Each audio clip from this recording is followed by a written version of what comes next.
안녕하세요. 안녕하세요. 오늘은 그 코비드-19 백신에 대해서 좀 이야기해 보려고 하는데요. 아무래도 제가 이야기하면 한계도 많고 그래서 전문적으로 좀 이야기해 주실 분을 오늘 모셨습니다. 이 박사님은 클럽하우스라는 SNS를 하다가 제가 만났어요. 그래서 이게 선뜻 또 참여해 주셔서 너무 감사드립니다. 일단 박사님 소개해 주시죠. 안녕하세요. 예, 제 이름은 박근우라고 하고요. 현재 코넬 의과대학 소속 뇌연구센터에서 일하고 있는 박사입니다. 예, 저는 정확히는 바이러스학을 전공하거나 백신을 전공하진 않았지만 뇌연구센터에서 일을 하면서 또 현재 코로나와 관련해서 연구를 하고 있는 부분도 있고요. 그래서 또 이렇게 인터뷰에 응하게 됐습니다. 예, 다시 한번 또 이렇게 와 주셔서 감사드립니다. 제가 오늘 그 박사님하고 이 백신에 대해서 이야기해 보려고 하는 이유 중에 하나가 박사님도 그렇고 저도 그렇고 백신을 맞았어요. 저는 근데 비전문가 입장에서 이렇게 맞아 봤는데 괜찮거든요. 괜찮은데 일단 한국 분들이 많이 접하는 이제 뉴스는 그 한국 쪽에 있는 언론이잖아요. 그런데 몇 명이 죽었네, 뭐 어떻게 위험하네, 불안하네 이런 기사들이 너무 많으니까 제가 보기에는 불안해하시는 분들이 너무 많은 거예요. 그래서 이런 부분에 대해서 사실적인 부분들을 전문가 입장에서 얘기를 좀 해주시면 좋을 것 같아서 이렇게 모셨고요. 자, 그럼 본격적으로 질문 시작하겠습니다. 네. 예. 자, 일단 요즘에 미국 같은 경우는 코비드-19 상황이 어떤가요?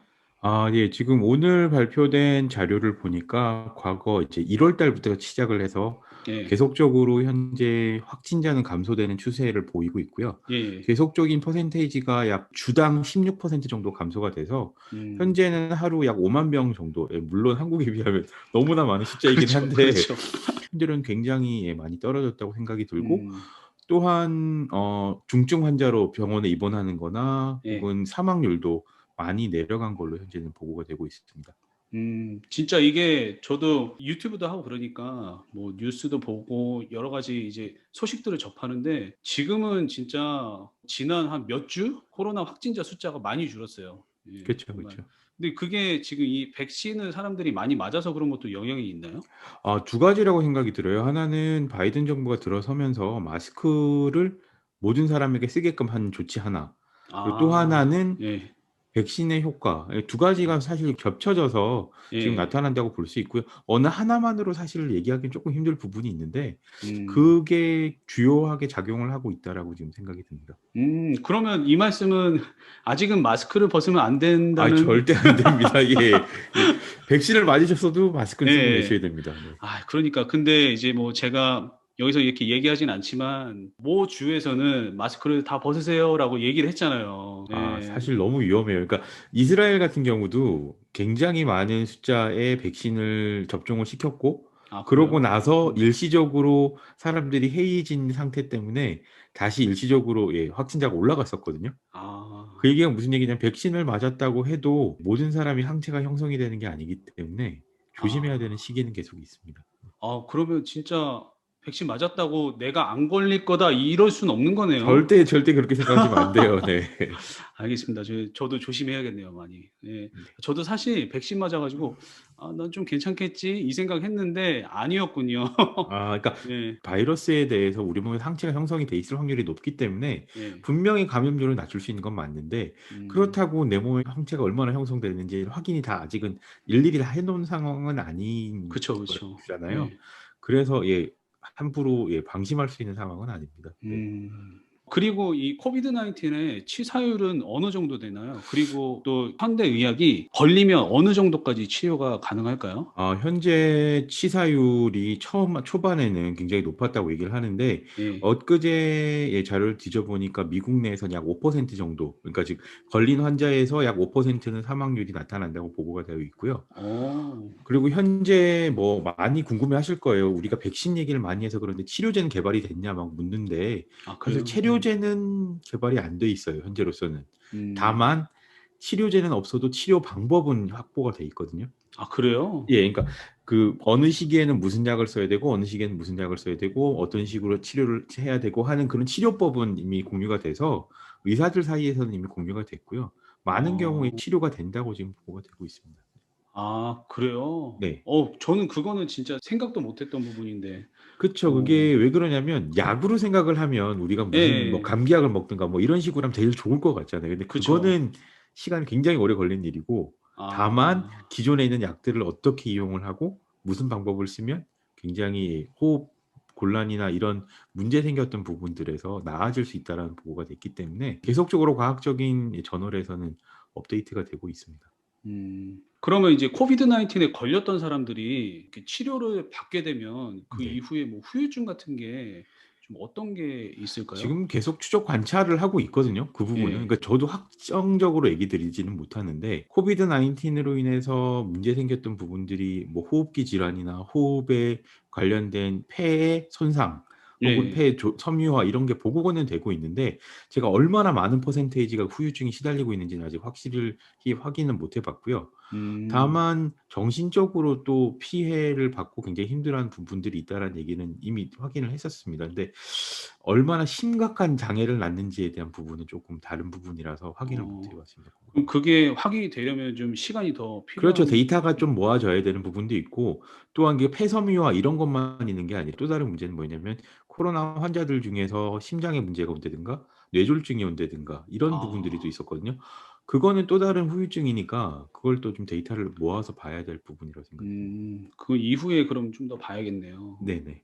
그리고 현재 사람들이 이제 백신을 뭐 많이들 맞고 있고 또 네. 이제 많이 맞아야 되는 상황인데 저도 사실 처음에는 좀 백신을 맞기 전에는 좀 이제 그런 부분이 있었고 많은 사람들이 불안해하는 부분 중에 하나가 네. 이 코로나 바이러스가 현재 이제 세상에 퍼진 지 지금 현재 1 년이 좀 넘었죠. 네네. 그리고 그러면서 이 코비드 19 백신이 개발돼서 이제 나왔다고 하는 게 사실 네. 그 개발 기간이 1 년이 안 돼서 어찌 보면 나온 거잖아요. 그쵸. 그런데 이런 상황인데 이 백신을 믿고 맞을 수 있나요? 네. 지금 현재 나와 있는 백신은 과학기술의 모든 총집약체라고 얘기할 수가 있어요. 아 그래요? 예 그러니까 왜 그러냐면 바이러스라고 하는 아마 들어보셨을 거예요. mRNA 백신이라고 얘기를 많이 들어보셨을 거예요. 지금 예예. 그게 무슨 얘기냐면 바이러스가 갖고 있는 mRNA를 분석을 해서 거기서 조그만 조직을 떼내서 고걸로 백신을 만든 거거든요. 아. 그러니까 그 DNA나 mRNA만 알고 있으면 전혀 문제없이 만들 수 있는 기술이었던 거예요. 물론 중간에 몇 가지를 넘어서야 되는 기술적인 부분이 있었는데 음. 그거를 다 뛰어넘을 수 있을 만큼의 발전이 돼 있었기 때문에 예 현재로서는 전혀 문제가 없다고 얘기를 할 수 있고요. 아마 많은 분들이 "야 그거 어떻게 믿어?" 하는데 가장 문제되는 부분이 예. 옛날에는 이런 게 있었어요. 백신을 맞을 때 그 관련된 바이러스를 갖다가 우리 몸에 집어넣어서 하는 생백신이라는 게 있었거든요. 예예. 그거는 문제가 있을 수 있는데 지금 만든 이 바이러스에 관련된 백신은 그 기술로 만든 게 아닌 거예요. 소위 말하는 그 유전자를 관련된 일로서 만든 거기 때문에 전혀 문제가 없습니다. 아 그럼 현대 과학 기술이 그 정도까지 올라와 그럼요. 있다. 예. 굉장히 와. 놀라고 있고요. 심지어는 무슨 얘기까지 하고 있냐면 예. 그 관련된 업적을 만든 몇몇 박사님들이 계세요. 아 그래요? "그분들이 올해 노벨상 받으시는 거 아닐까?"라는 얘기까지 나오고 있는 수준이에요 지금. 오 그 정도예요? 예예. 와. 그러면 이 현재 코비드 19 뿐만 아니라 새로운 바이러스가 생겨도 마찬가지로 되게 백신이 빨리 만들어지겠네요? 그럴 거라고 예상이 돼요. 왜냐하면 그 어. 바이러스에 관련된 DNA만 알면 금방 그 백신을 만들 수 있는 지금 현재 기술이 보유가 된 거거든요. 와. 예. 야 진짜 그래서 예. 인류가 대단하네요 네. 정말. 저희도 놀라고 있습니다. 그 부분은. 어. 아 그리고 또 좀 이런 거 황당한 얘기인데 이제 사람들이 요즘에 이제 백신을 맞으면서 뭐 네. 이렇게 말이 많은 것 중에 하나가 이렇게 백신 안에 나노칩을 넣어서 뭐 "사람을 조종하려고 한다." 뭐 이런 막 음모론에 대한 이야기를 하면서 그거 진짜 네네. 믿는 분들이 있거든요. 저는 아니라고 생각을 하는데 이 네네. 부분에 대해서는 혹시 어떻게 생각하세요? 아 이렇게 말씀을 드려 볼게요. 지금 그 바이러스 관련된 백신을 네. 나노 파티클이라는 데다가 넣어 가지고 저희가 몸에다 맞게 되거든요. 예. 그러니까 무슨 얘기냐면 그 바이러스에 관련된 DNA를 고만큼밖에 못 집어넣는 현재 상황인데 음. 칩으로는 나노 칩이라는 걸 만들 수 있는 수준이 현재는 안 돼요. 아 현대 과학 기술이 아직 그 정도까지는 그러 발전을 그러니까 안 제가 알고 했구나. 있기로는 칩이 나노 칩 수준까지 올라가지는 않았어요. 아. 그리고 그거를 넣었을 때 그걸 트래킹하고 하는 일들은 과연 누가 할 것이며 그런 수준에까지는 그건 조금 음모론 같은 생각이 드는데 이제 음, 얘기를 할 수 있는 부분은 확실하게 할 수 있는 부분은 칩으로 넣기에는 사이즈가 아직은 그렇게까지 발달이 안 된 걸로 알고 있고요. 그리고 음, 그거 만약에 넣어놓으면 누가 트래킹할 것이며 누가 추적을 할 것이며 그런 부분에 생각을 해보면 음, 조금 말이 안 된다라는 생각이 좀 음. 듭니다. 그러니까 그 누가에 대해서는 사람들이 좀 이제 돈 많은 되게 유명한 분, 이제 아, 그분에 알고 대해서 있습니다. 예. 얘기를 많이 하더라고요. 예, 아무튼 뭐 그분에 대해서 얘기를 많이 하는데 뭐 저는 생각이 좀 다르긴 합니다. 아무튼 많이 다르고요. 사실 그분에 대해서 저희가 뭐 좋다, 나쁘다 이런 얘기하는 것보다 예, 그분이 백신에 관련돼서 저희 이 말하는 코비드 백신 말고도 예, 예. 관련돼서 백신 연구에 대해서 굉장히 많은 공을 들였던 부분은 있어요. 음, 그래서 어쩌면 더 많은 그런 그런 음모론에 휩싸이지 않을까라는 생각이 드는 것도 좀 있습니다. 저도 좀 같은 생각입니다. 아무튼 네. 자 그리고 백신을 맞고 또 사망했다는 소식의 기사들이 많이 있잖아요. 근데 네네. 이런 상황들이 왜 생기는 걸까요? 백신을 갖다가 지금 현재 가장 사람들이 두려워하는 이유 중에 하나는 아까 말씀드렸던 첫 번째 기술